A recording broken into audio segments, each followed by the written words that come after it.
Hello, this is Basic Music Theory, Part 5C, The Grand Staff. If you have not watched the videos for 5A treble clef or 5B bass clef, please go back and watch them. Competency in both clefs is mandatory from this point forward. The treble clef staff. It carries higher notes. It's used by families of instruments that usually play higher notes, and is the clef in which pianists find the notes they will play with their right hands. The bass clef staff. It carries lower notes. It's used by families of instruments that usually play lower notes, and is the clef in which pianists find the notes they will play with their left hands. When used together, they are a grand staff.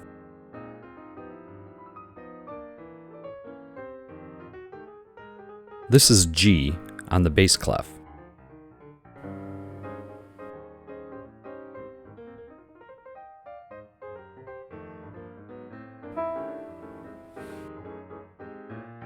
There's E.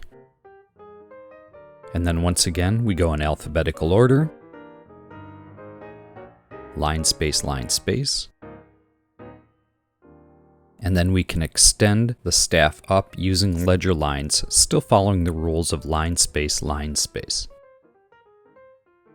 Going off of the E, as we go up, line, space, we go in alphabetical order, and we can also extend the staff with ledger lines, both up and down. We're going to concentrate on this middle section. Let's look at where the notes on the staff sit on the keyboard.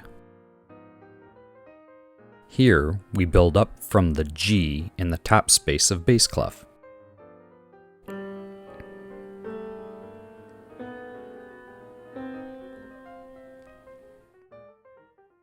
Then we build down from the second line in treble clef, also a G.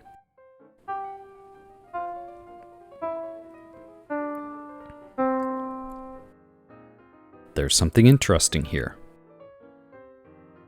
Whereas the G in bass clef and the G in treble clef sound an octave apart,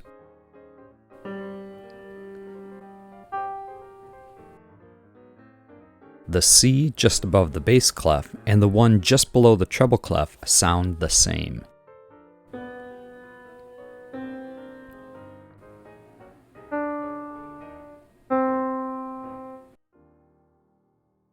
That's because they are the same note. That note in the middle of the keyboard and in between the treble and the bass staves is called middle C. Low C in treble clef and high C in bass clef are the same note. This has implications for all of the neighboring notes. Let's look.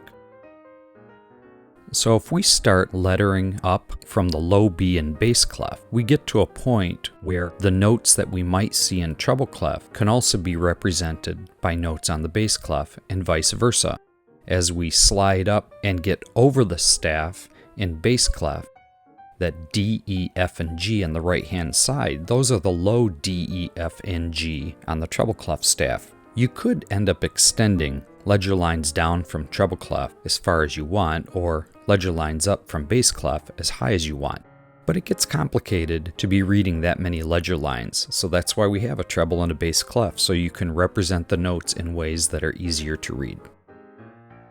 Just as the keyboard is a continuous line of notes, the grand staff is a continuum as well.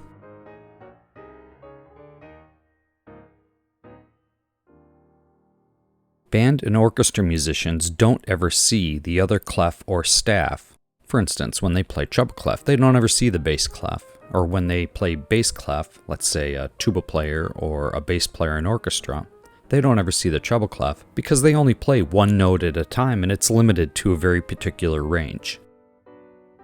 Pianists, organists, and some percussion mallet instruments, for instance, marimba and vibraphone, see both clefs because they use the entire range of the keyboard and play several notes at one time. Instruments that usually play only one pitch at a time play what's called monophonic music.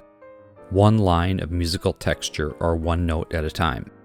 Instruments that are capable of playing several pitches at a time play what is called polyphony, several notes at the same time. So let's do a little knowledge check and review. What is the C below the treble staff but above the bass staff called? That's middle C. Which hand do piano players use to play treble clef notes? That would be the right hand. Instruments that play only one pitch at a time play music referred to as monophonic. Name a few typically monophonic instruments. That would be any woodwind, clarinet, flute, saxophone, any brass, trumpet, French horn, and most orchestra string instruments, unless they apply this technique called double stops, where they bow several strings at once. And notice that the typically is in italics. There are ways and special circumstances under which you might be asked to produce more than one note at a time, but it's very rare and used primarily in modern music. Instruments that play several pitches at a time play music referred to as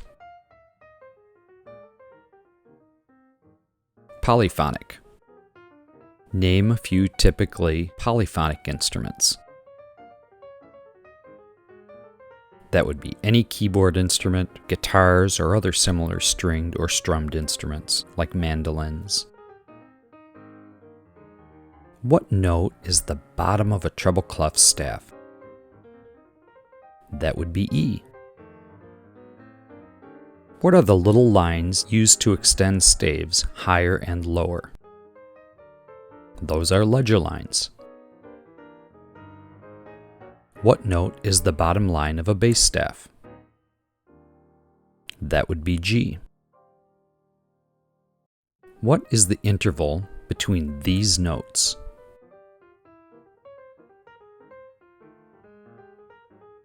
That would be an octave.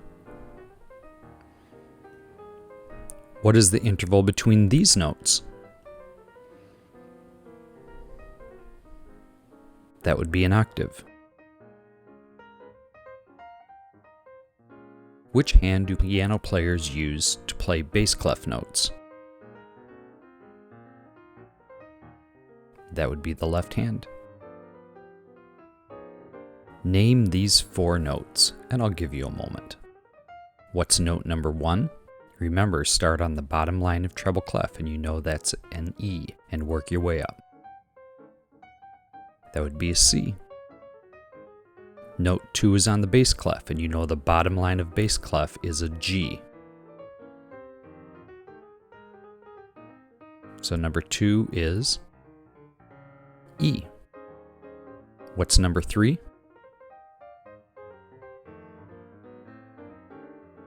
That would be a G. And what's number 4? That would be a B. And here's a little more challenging question. If bass clarinets and bari saxes play low notes, why do you think they use treble clef? Rather than wait for you to think of an answer, go ahead and hit pause. Here we go. It makes it far easier for musicians to move back and forth between the different clarinets and saxes without having to learn a new way to read music. So even though alto and bari saxes are in different octaves, they're an octave apart, even though regular clarinets and bass clarinets are also an octave apart, they both read treble clef so that somebody could move back and forth between the two.